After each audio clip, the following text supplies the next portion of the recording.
দৃষ্টি আকর্ষণ করে সারা বাংলাদেশের মানুষের দুঃখ দুর্দশা উপস্থাপন করেছি, আমাদের দাবিগুলো তাদের কাছে উপস্থাপন করেছি। ওনারা বারবার আমাদেরকে আশ্বস্ত করেছে। দুঃখের বিষয়, এখন পর্যন্ত আমাদের দাবি বাস্তবায়িত হয়নি।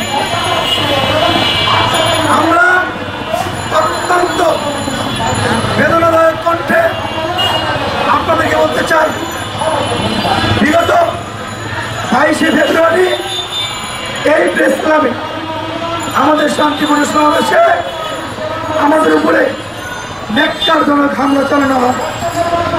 আমরা আজকের যে প্রতিবাদ সমাবেশ, এই প্রতিবাদ সমাবেশ থেকে তার তীব্র নিন্দা এবং প্রতিবাদ জানিয়েছি।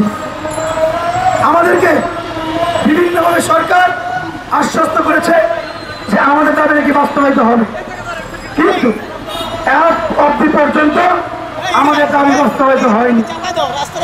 আমরা যতবার রাজপথে নিয়েছি, আমাদেরকে আশ্বস্ত করে বাড়িতে পাঠিয়ে দেওয়া হয়েছে। আমরা বাসায় ফিরে গিয়েছি, আবার আমাদেরকে রাজপথে নামতে হয়েছে। আজকে আমরা এখানে সমাবেত হয়েছি। গত পরশুদিন আমরা লং মার্চ টাকা ঘোষণা করেছিলাম। আপনারা যে সকল প্রতিষ্ঠান থেকে এখানে উপস্থিত হয়েছেন, আপনাদের মধ্যে আমরা কৃতজ্ঞতা প্রকাশ করছি।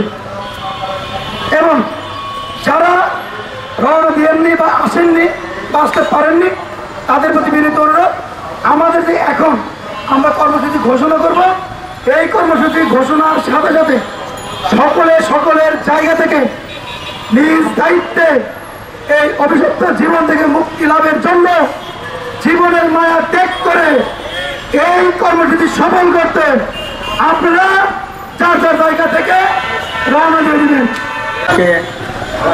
স্বাগত জানাইছেন এবং আপনারা আমাদের সাথে একসাথে হয়ে আমাদের লং মার্চ সফল করেছেন। এখন আমি আপনাদের ইলেকট্রিক মিডিয়া, প্রিন্ট মিডিয়া এবং আমাদের সারা বাংলাদেশের যারা যারা এখানে উপস্থিত আছেন সকলকে এই কেন্দ্রীয় কমিটির পক্ষ থেকে তাদেরকে জানাই ধন্যবাদ। আপনারা জানেন আমরা গত কয়েকটা আন্দোলন করেছি।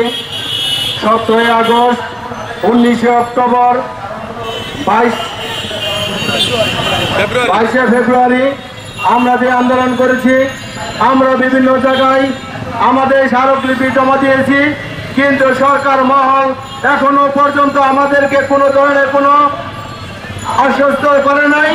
তাই আজকে আমরা এখানে লং মার্চের যেই প্রেস ক্লাবে আমরা উপস্থিত হয়েছি, আমরা আপনাদের কাছে বলতে চাই, সারা বাংলাদেশের সকল আউটসোর্সিং দৈনিক মজুরি ভিত্তিক ও প্রকল্প যারা আছেন সকলের উদ্দেশ্য করে বলছি, আপনারা ঘরে বসে থেকে আন্দোলন সফলতা আসলে আপনারা ঘরে বসে থেকে খাওয়া দাওয়া করবেন, সেটা চলবে না।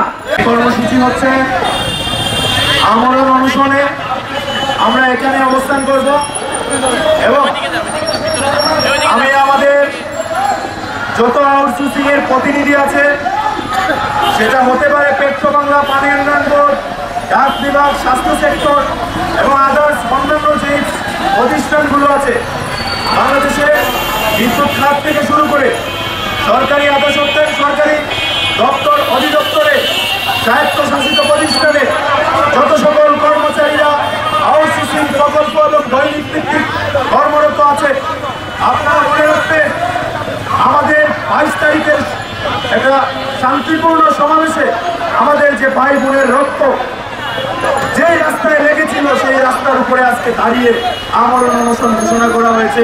ফলে আপনারা মনে রাখবেন, এই অনশন, এই দাবি চূড়ান্ত বাস্তবায়িত না হওয়া পর্যন্ত আমরা কেউ গড়ে তুলব না। আপনারা যারা এখনো ঘরে বসে আমাদেরকে বিভিন্ন মিডিয়া মাধ্যমে দেখতেছেন, আপনাদের প্রতি আহ্বান থাকলো, এই অনশন, এই দাবি যেমন করে আপনার তেমন করে আমার পরবর্তী প্রজন্মেরও বটে।